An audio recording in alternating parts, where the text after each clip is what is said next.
আমরা হলাম বীরের জাতি। আমরা হযরত খাব্বাবের উত্তরসূরি, খুবাইবের উত্তরসূরি, উসমানের উত্তরসূরি। হযরত ওমর যখন তাকবীরের আওয়াজ দিয়েছিল তখন সমস্ত কাফের বেঈমানেরা রাঙ্গা তরবারি নিয়ে দাঁড়িয়েছিল। হযরত ওমর মাথা নত করে নাই। এই তাকবীরের বলে গৌর গোবিন্দ বানাতে বাধ্য হয়েছিল। এই তাকবীরের বলে 5ই আগস্টের পূর্বে আবু সাঈদের মতো, মুগ্ধের মতো, উসমান হাদির মতো এই যুবকদের তাকবীরের আওয়াজে শেখ হাসিনা পালাতে বাধ্য হয়েছে। কথা বলেন ঠিক কিনা? আমার ভাইরা, এখনো পর্যন্ত তো যা ইসলামের দুশমনি করতেছো, আবার যদি প্রয়োজন হয় মুগ্ধের মতো, আবু সাঈদের মতো, উসমান হাদির মতো কাফনের কাফন মাথায় নিয়ে আমার যুবক ভাইরা মাঠে ময়দানে নেমে যাবে। একটু তারা দেরি করবে না। কথা বলেন ঠিক কিনা? আবার ভাইরা, আসুন আজকের আমরা কোরআন থেকে কথা শুনবে। ধরণীতে আজ চলেছে জালিমের নিপীড়ন, আজ তোমাদের বড় প্রয়োজন। সোনালী দিনের সেই ওমর খালিদ, আজ তোমাদের বড় প্রয়োজন। তোমরাই পেরেছিলে খোদার জমিনে দিতে মানুষের নিরাপত্তা, তোমরাই ফিরিয়ে এনেছিলে ধরাতে শ্রেষ্ঠতম মানবতা। কথা বলেন ঠিক কিনা? সেই সময় সাহাবীগণ তারাই তো পেরেছিল এই সোনার একটি রাষ্ট্র কাঠামো দিতে দেখাতে, ঠিক কিনা? তোমরাই ফিরিয়ে এনেছিলে ধরাতে শ্রেষ্ঠতম মানবতা, আজ তোমাদের অভাবে চলেছে জালিমের নিপীড়ন, আজ তোমাদের বড় প্রয়োজন, আজ তোমাদের বড় প্রয়োজন। লা ইলাহা জোরে লা ইলাহা, লা ইলাহা ইল্লাল্লাহু মুহাম্মাদুর রাসূলুল্লাহ সাল্লাল্লাহু আলাইহি ওয়াসাল্লাম। ঐতিহ্যবাহী 2 নম্বর কয়রা মধ্যবিল বজবজিয়া খালপার পাঞ্জেগারা মসজিদের উদ্যোগে আজকে তাফসীরুল কোরআন মাহফিলের সম্মানিত সভাপতি, প্রধান অতিথি, বিশেষ অতিথি, প্রধান মেহমান, বিশেষ মেহমান সহ আমার সামনে উপবিষ্ট দিন প্রেমিক, ইসলাম প্রেমিক মুসলমান ভাই এবং পর্দানিশী মা বোনেরা, সকলের প্রতি আমার আন্তরিক সালাম। আসসালামু আলাইকুম ওয়া রাহমাতুল্লাহি ওয়া বারাকাতুহু। আজকে আমরা যে মাহফিলে আসতে পেরেছি, যাদের উদ্যোগে, বিশেষ করে এই এলাকার ছোট বাচ্চারা, যুবক ভাইরা, তার ভিতরে মোহাম্মদ হৃদয় আমার ছাত্র। এক সময় আমরা যখন আলোচক ছিলাম না, আমরা যখন ছোট ছিলাম, এই মাঠে তারা মাহফিল দিত, আমরা আসতাম। আজকে সেই মাহফিলে তারাই বড় হয়ে ইনশাল্লাহ দিনের একটা জলসার ব্যবস্থা করেছে। আপনারা খুশি নেবে যান। আমি শুরুতেই এলাকাবাসীকে বলবো, আপনারা সকলেই মাহফিলের স্টেজে চলে আসুন। আমাদের যে প্রধান মেহমান, বিশেষ মেহমান, দাওয়াতি মেহমান সবাই চলে আসছেন আলহামদুলিল্লাহ। শুরুতেই সেই মহান রব্বুল আলামিনের শুকরিয়া আদায় করছি যে মহান মালিক আপনাকে আমাকে আজকের এই মজলিসে আসার বসার তৌফিক দান করলেন। এজন্য শুকরিয়া আদায় করি, সকলেই বলি আলহামদুলিল্লাহ। বলেন তো, আল্লাহর প্রশংসা করে কি শেষ করা সম্ভব? সম্ভব না। আল্লাহ রাব্বুল আলামিন বলছেন, কুল লাউ কানাল বাহরু মিদাদান লিকালিমাতি রাব্বি لنفد البحر قبل أن تنفد كلمات ربي ولو جئنا بمثله مددا আল্লাহ রাব্বুল আলামিন বলছেন, বান্দা, মহাসাগরের পানি যদি কালি করা হয়, আবার যদি এই সাগরের সাথে আরো 7 সাগর যদি যুক্ত করা হয়, আমি রব্বুল আলামিন আমার প্রশংসা করে শেষ করা সম্ভব নয়। শুধু এখানে শেষ নয়, আল্লাহ রাব্বুল আলামিন সূরাতুল লুকমানের 27 নম্বর আয়াতে জানালেন, ওয়ালাউ আন্নামা ফিল আরদি মিন শাজারাতিন আকলামু ওয়াল বাহরু ইয়ামুদ্দুহু মিন বা'দিহি সাবআতু আবহুরিন মা নাফিদাত কালিমাতুল্লাহ। আল্লাহ রাব্বুল আলামিন বলছেন, বান্দারে, এই দুনিয়াতে যত গাছ রয়েছে যদি বান্দা কেটে কেটে যদি তোমরা টুকরা টুকরা করে যদি কলম তৈরি করো বান্দা, আর সাগরের পানি যদি কালি করো, আমি রব্বুল আলামিন আমার প্রশংসা করে শেষ করা সম্ভব নয়। জনম জনম যদি গাহি তোমারি মহিমা গাওয়া শেষ হবে নাহি। জনম জনম যদি গাহি তোমারি মহিমা গাওয়া শেষ হবে নাহি। ভোরে ও ভোরে না যেন তব শান, তুমি রহমান, তুমি মেহেরবান। কথা বলেন ঠিক কিনা? এই নিয়ামতের শুকরিয়া আদায় কি আপনি আমি করতে পারবো মহান রব্বুল আলামিনের? পারবো না। আল্লাহ রব্বুল আলামিন বলছেন, বান্দা, এই দুটো সংবাদ বলুন, লা ইন শাকারতুম লাযীদান্নাকুম ওয়া লা ইন কাফারতুম ইন্না আযাবী লাশাদীদ। আল্লাহু আকবার। রব্বুল আলামিন বলছেন, বান্দারে, যদি তোমরা আমার নিয়ামতের প্রশংসা, যদি তোমরা আমার নিয়ামতের শুকরিয়া আদায় যদি তোমরা করো রে বান্দা, আমি রব্বুল আলামিন আমার নিয়ামত তোমাদের জন্য উজাড় করে দেব। সুবহানাল্লাহ। আল্লাহ রব্বুল আলামিন বলছেন, বান্দা, যদি একটি বার যদি আল্লাহু আকবার, আলহামদুলিল্লাহ, সুবহানাল্লাহ বলে বান্দা, আমি রব্বুল আলামিন আসমান এবং জমিনের ভিতরে যত ফাঁকা জায়গা রয়েছে আমি রব্বুল আলামিন নেকি দিয়ে ভরপুর করে দেই। এজন্য সেই মহান মালিকের প্রতি আরো একটিবার শুকরিয়া আদায় করা যাবে না?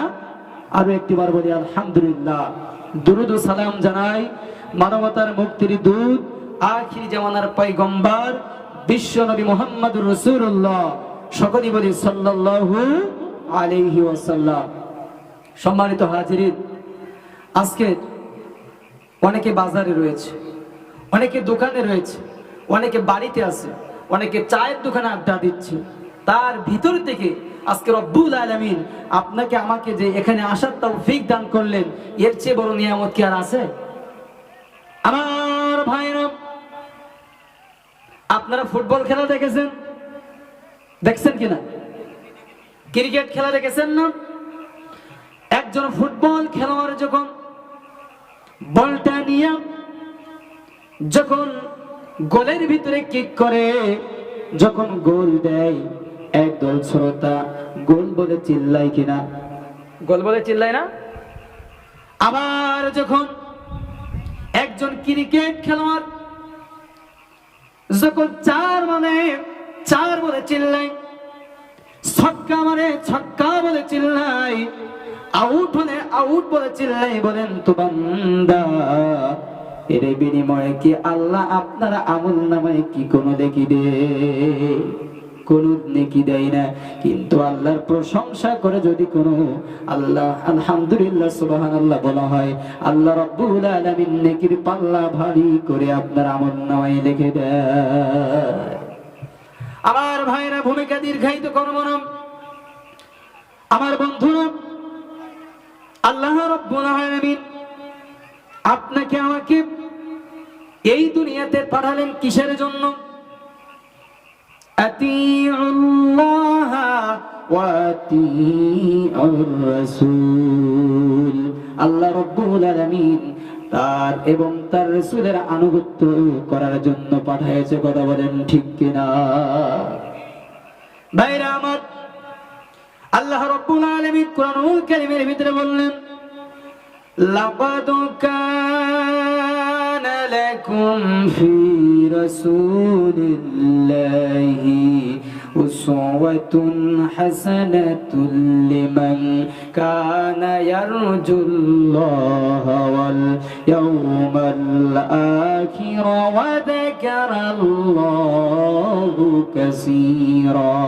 আল্লাহ রাব্বুল আলামিন বলছেন, বান্দা আমি রব্বুল আলামিনকে যারা পেতে চাও, কিয়ামত দিবসকে যারা প্রত্যাশা করো, কিয়ামত দিবসকে যারা পেতে চাও, আমি রব্বুল আলামিনকে যারা অধিক পরিমাণে স্মরণ করতে চাও রে বান্দা, তাহলে এই শ্রেণীর মানুষদের জন্য একটা ঘোষণা দিয়ে দিলাম, ও বান্দা তোমরা আমার নবী মুহাম্মদুর রাসূলুল্লাহ সাল্লাল্লাহু আলাইহি ওয়াসাল্লামের আদর্শের ভিতরে তোমাদের আদর্শ লুকায়িত আছে।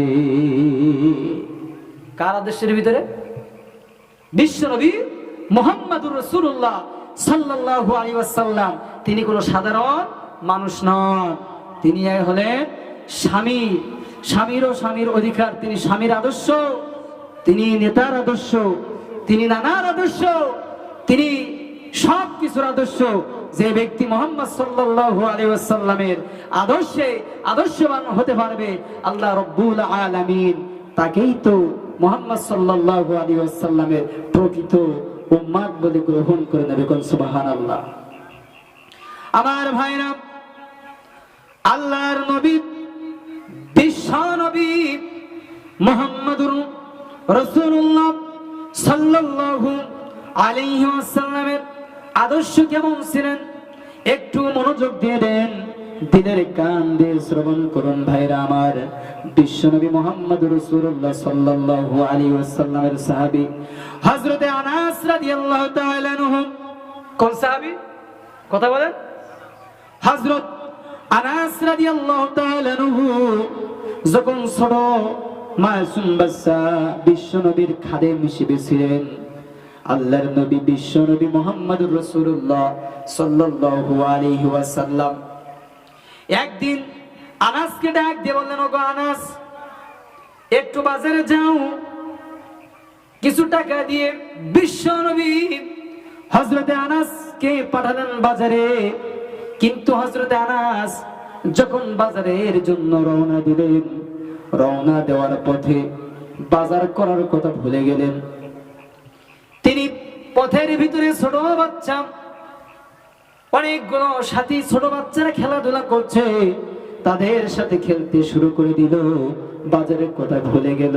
এদিকে বিশ্ব নবী মুহাম্মদুর রাসূলুল্লাহ সাল্লাল্লাহু আলাইহি ওয়াসাল্লাম পেরেশানের ভিড়তে আছেন।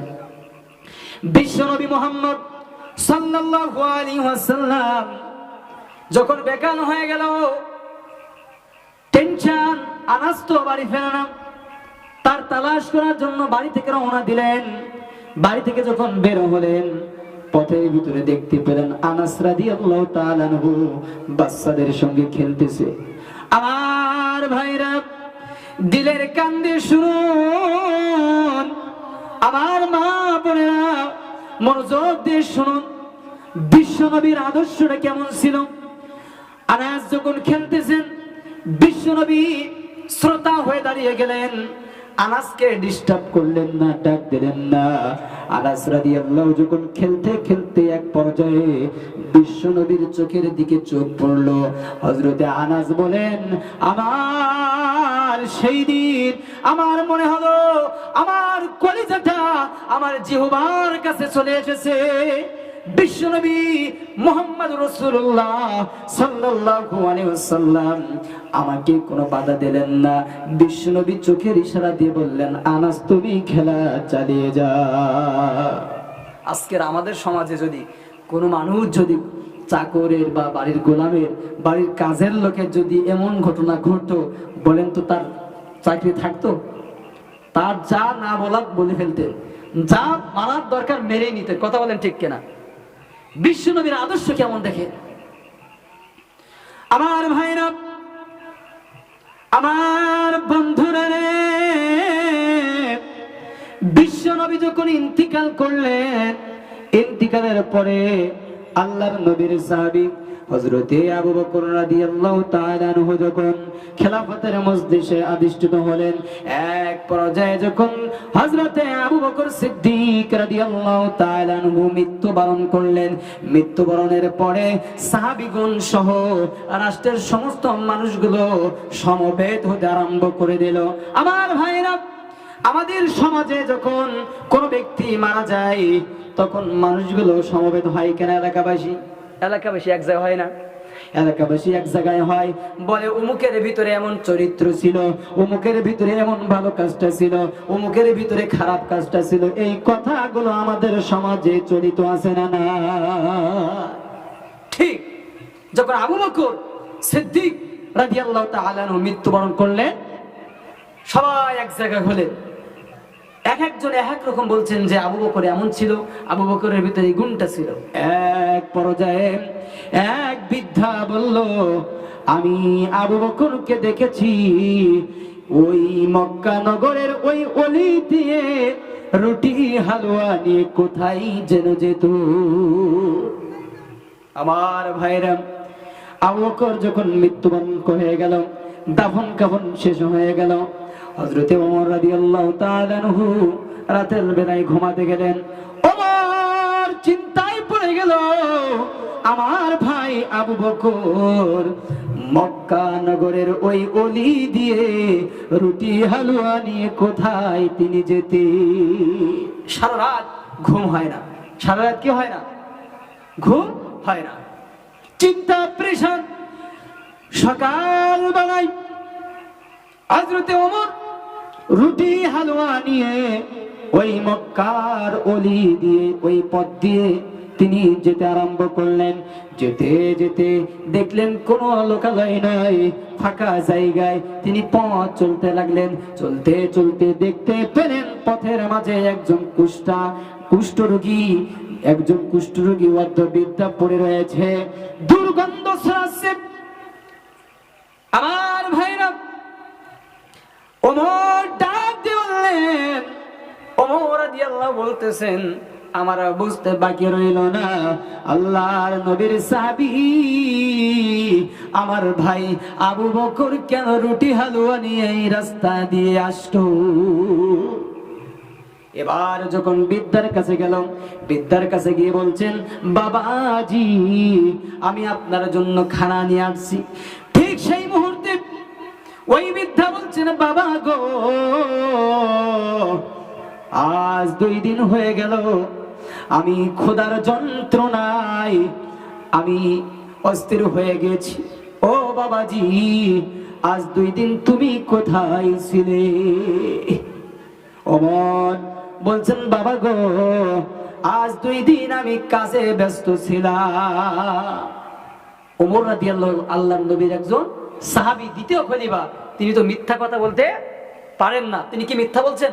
মিথ্যা বলেন নাই, যেহেতু 2 দিন তো রাষ্ট্রের নায়ক আবু বকরের দাফন কাফনে তো তিনি ব্যস্ত ছিলেন। মিথ্যা কি বলছেন? বলে নাই।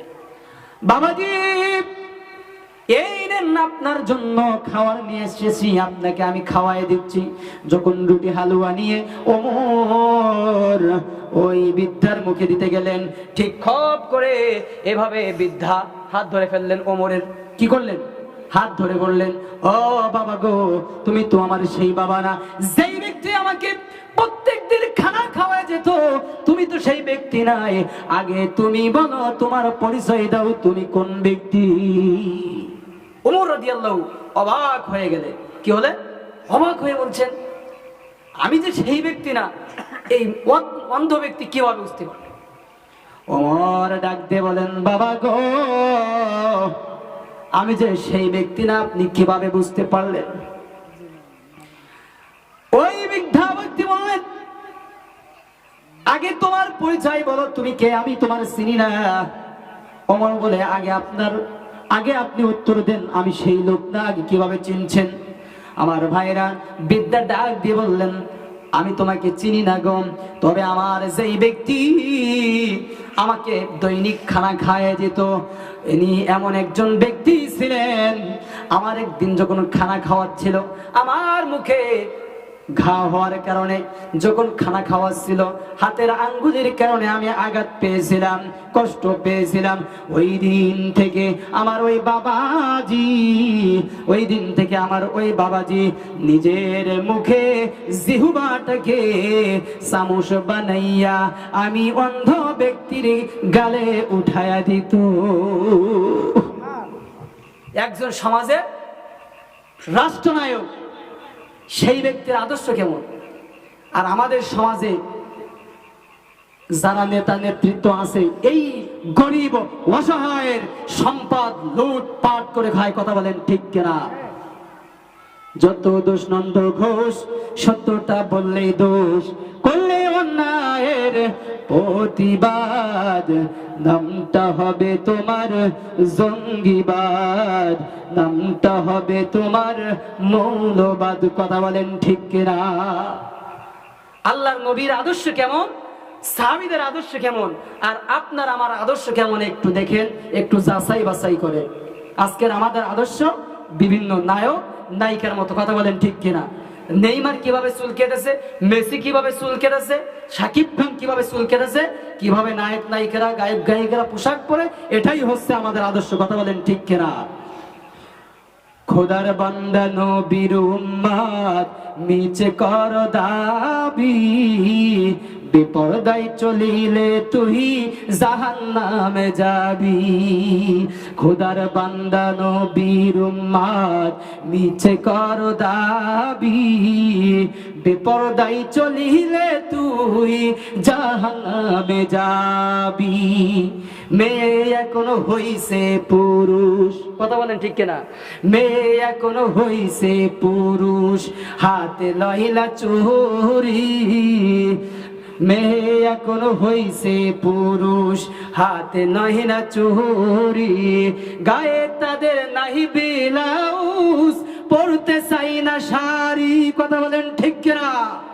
খোদার বান্দা নবীর উম্মত কর তুমি দাবি, বিপর্দায় চলিলে তুমি জাহান্নামে যাবি। আমার মা বোনেরা, আমার বন্ধুরা রে, আজকের আমাদের সমাজে আমার মা বোনেদেরকে দেখি, তারা বাড়িতে যখন দেখি, রাস্তাঘাটে যখন দেখি, তাদের মাথায় থাকে না কাপড়। কথা বলেন ঠিক কিনা? তাদের গায়ে থাকে না কাপড়, তাদের অর্ধেক শাড়ি থাকে, অর্ধেক থাকে না। আমার ভাইরা, আজকের সমাজের ভিতরে একটা বিয়ে শাদী হলেও সেখানে গান বাজনা, আর যেই মজলিসে গান বাজনা হবে, যেই অনুষ্ঠানে, ওই বিয়ের মাধ্যমে যতগুলা, ওই দুইজনের মাধ্যমে যত সন্তান আসবে, তারা আব্দুল কাদের জিলানীর মতো হবে না, তারা আল্লামা সাইদির মতো হবে না, তারাই হবে ডিপজল মার্কা সন্তান। কথা বলেন ঠিক কিনা? আমার ভাইরা, আমার বন্ধুরা, আজকের সমাজের ভিতরে নবীর আদর্শ নাই, নবীর আদর্শ গ্রহণ করি না। আজকের আমাদের অমুক নেতার চরিত্র ফুলের মতো পবিত্র, নামাজ পড়ে না এক ওয়াক্ত, গাঞ্জা টানে 5 ওয়াক্ত, এই নেতাদের পিছনে আমাদের সময়টা নষ্ট করি। কথা বলেন ঠিক কিনা? যেখানে কোরআনের কথা বলা হয় সেখানে আমরা বাধা দেই, যেখানে কোরআনের কথা বলা হয় সেখানে কিভাবে আমাদের গন্ডগোল ফ্যাসাদ কিভাবে বন্ধ করা যায়, সেই কাজ আমরা এতদিন পর্যন্ত দেখেছি। কথা বলেন ঠিক কিনা? আমরা হলাম বীরের জাতি।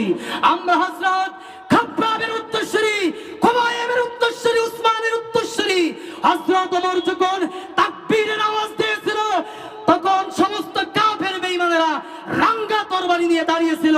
হযরত ওমর মাথা নত করে নাই। এই তাকবীরের বলে গৌর গোবিন্দ বানাতে বাধ্য হয়েছিল। এই তাকবীরের বলে 5ই আগস্টের পূর্বে আবু সাঈদের মতো, মুগ্ধের মতো, উসমান হাদির মতো এই যুবকদের তাকবীরের আওয়াজে শেখ হাসিনা পালাতে বাধ্য হয়েছে। কথা বলেন ঠিক কিনা? আমার ভাইরা, এখনো পর্যন্ত তো যা ইসলামের দুশ্মনী করতেছো, আবার যদি প্রয়োজন হয় মুগ্ধের মতো, আবু সাঈদের মতো, ওসমান হাদির মতো কাফনের কাফন মাথায় নিয়ে আমার যুবক ভাইরা মাঠে ময়দানে নেমে যাবে। একটু তারা দেরি করবে না। কথা বলেন ঠিক কিনা? আবার ভাইরা, আসুন আজকের আমরা কোরআন থেকে কথা শুনি। ভাইরা আমার, আল্লাহ রাব্বুল আলামিন বলছেন এই দুনিয়াতে যেখানেই কোরআনের কথা বলা হবে সেখানেই বাধা আসবে। আল্লাহ রাব্বুল আলামিন বলেছেন ওয়াকালাল্লাযীনা কাফারু লা তাসমাউ লিহাযাল। আল্লাহ রাব্বুল আলামিন এই আয়াতের ভিতরে বলছেন বান্দা, আবু জেহেল ও বাধা দিয়েছিল, কাফের বেঈমানেরা বাধা দিয়েছিল মুহাম্মদ সাল্লাল্লাহু আলাইহি ওয়াসাল্লামকে কোরআনের দাওয়াত যখন দিচ্ছিল। আমার ভাইরা, আল্লাহ রাব্বুল আলামিন বলেন ওয়াকালাল্লাযীনা কাফারু লা তাসমাউ লিহাযাল। আল্লাহ রাব্বুল আলামিন বলেন এই আয়াতের ভিতরে যে কাফের বেঈমানের গোষ্ঠীগুলো কিয়ামত পর্যন্ত থাকবে, যেখানে কোরআনের কথা বলা হবে, রাসূলের জীবন থেকে কথা বলা হবে, সেখানেই বাধা থাকবে।